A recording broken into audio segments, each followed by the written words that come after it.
बेताल ने एक बार फिर राजा विक्रमादित्य के कंधे पर चढ़ते हुए कहा, राजन, मुझे पता है कि तुम मुझे हर बार पकड़ने आते हो, लेकिन मैं तुम्हें एक नई कहानी सुनाऊंगा।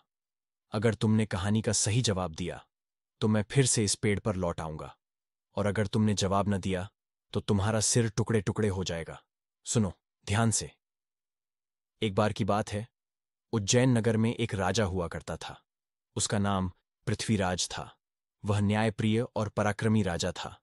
उसकी प्रजा उसकी भूरी भूरी प्रशंसा करती थी। लेकिन राजा के जीवन में एक बड़ा दुख था। उसकी कोई संतान नहीं थी। राजा और रानी ने अनेक मंदिरों में पूजा की, अनेक यज्ञ करवाए, परंतु उनकी गोद सूनी ही रही। कई वर्षों बाद एक संत ने राजा को आशीर्वाद दिया और कहा, राजन, तुम्हारे जीवन में एक पुत्र का आगमन होगा, लेकिन याद रखना, वह पुत्र तुम्हारे जीवन में एक बड़ी चुनौती भी लेकर आएगा।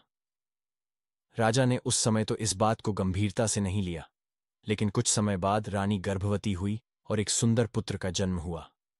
पूरे राज्य में खुशी की लहर दौड़ गई। राजकुमार का नाम वीरभद्र रखा गया। वह बालक अत्यंत तेजस्वी और गुणवान था। जैसे जैसे वह बड़ा हुआ, उसकी बुद्धिमानी और वीरता का डंका पूरे राज्य में बजने लगा। लेकिन संत की भविष्यवाणी राजा को अक्सर याद आती थी। एक दिन जब वीरभद्र युवा हो गया तो उसने अपने पिता से पूछा, पिताश्री, मैं आपके राज्य की सेवा करना चाहता हूं। मुझे बताइए कि मैं क्या करूं। राजा ने कहा, पुत्र, यदि तुम सच में राज्य के लिए कुछ करना चाहते हो तो जंगल के उस पार के राज्य में जाओ। वहां के लोग दुष्ट राक्षसों से त्रस्त हैं, उन्हें मुक्ति दिलाओ। वीरभद्र ने पिता का आदेश मान लिया और जंगल की ओर चल पड़ा। जंगल अत्यंत घना और भयावह था।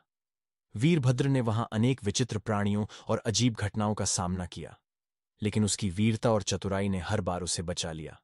जंगल के बीचों बीच उसे एक साधु मिला। साधु ने कहा, वीरभद्र, इस जंगल में जो राक्षस है वह अत्यंत बलशाली है। उसे हराने के लिए तुम्हें पहले उसकी आत्मा का रहस्य जानना होगा। उसकी आत्मा एक रहस्यमय बेताल में बसती है, जो इस जंगल के विशाल वटवृक्ष पर रहता है। उसे पकड़ना आसान नहीं है। वीरभद्र ने साधु का आभार व्यक्त किया और वटवृक्ष की ओर बढ़ा। वीरभद्र ने वटवृक्ष पर चढ़कर बेताल को पकड़ लिया।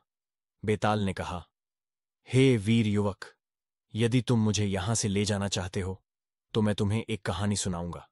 यदि तुमने सही उत्तर दिया तो मैं फिर से इस वृक्ष पर लौट आऊंगा, और यदि तुमने उत्तर नहीं दिया तो मैं तुम्हारी सहायता करूंगा। सोच लो। वीरभद्र ने सहमति दी। बेताल ने कहना शुरू किया, एक समय की बात है, एक नगर में 3 मित्र रहते थे। तीनों बहुत अच्छे मित्र थे और एक दूसरे के बिना कुछ नहीं करते थे। उनमें से एक का नाम श्याम, दूसरे का नाम राम और तीसरे का नाम हरि था।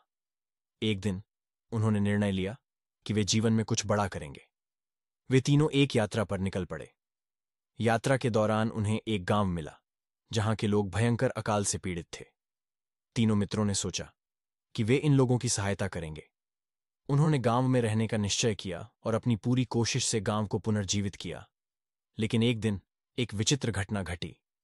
गांव के पास एक नदी थी जिसमें अचानक एक रहस्यमय नाव आकर रुकी।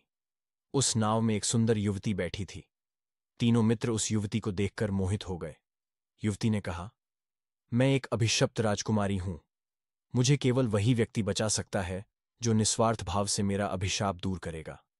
श्याम, राम और हरि तीनों ने उसका अभिशाप दूर करने की कोशिश की, लेकिन युवती ने कहा, मेरा अभिशाप तब दूर होगा जब कोई एक व्यक्ति अपनी जान की बाजी लगाएगा। श्याम ने कहा, मैं तुम्हारे लिए अपनी जान देने को तैयार हूं। राम ने भी वही बात कही।